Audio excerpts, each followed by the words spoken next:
Hey guys, this is Favorites and Fails, where we tell you what we like and what we don't like about the motorcycles we've been riding. This, dear viewers, is BMW's R9T Scrambler. It is the off-road scrambled version of BMW's R9T Roadster, but this thing is quite a bit cheaper. While the Roadster is $15,500, this one is $13 grand, and as you can see, it comes with very distinct Scrambler styling. I've been riding this bike for over 6 months, and far and away, my favorite aspect of the Scrambler is the way it looks.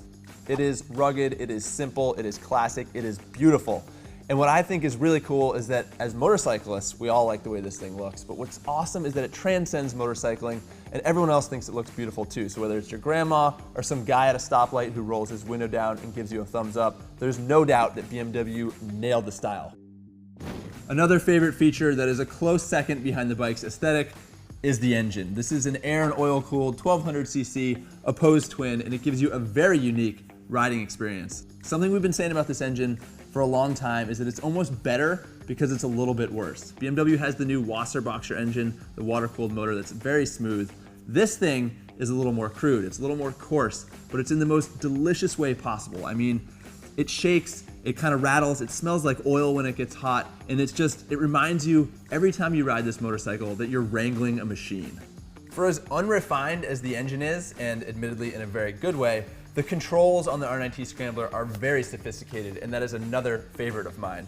First of all, you've got TC and you've got ABS that you can turn off on the fly, which not many manufacturers do, but you guys should take note. And also, it's got heated grips, which are kick-ass. You might think I'm a softie because I want my hands to be warm, but don't knock them until you try them. One thing I do not recommend trying, and far and away the biggest fail on this motorcycle, are these knobby tires. Yep, they look awesome, but they are a total fashion statement. And on the street, they're pretty terrible.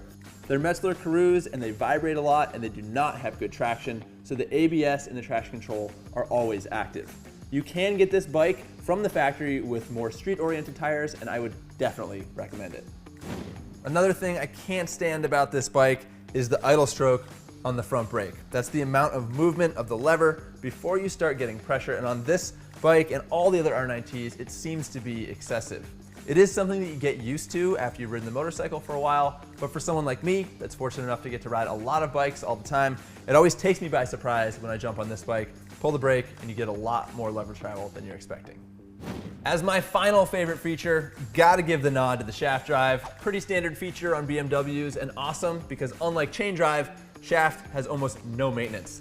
Then there's my final fail, and for that I'm pointing at the shock and the fork. On this bike, they're super basic, non-adjustable, really soft, and for a motorcycle that's ostensibly supposed to be ridden off-road, this stuff is entirely inappropriate.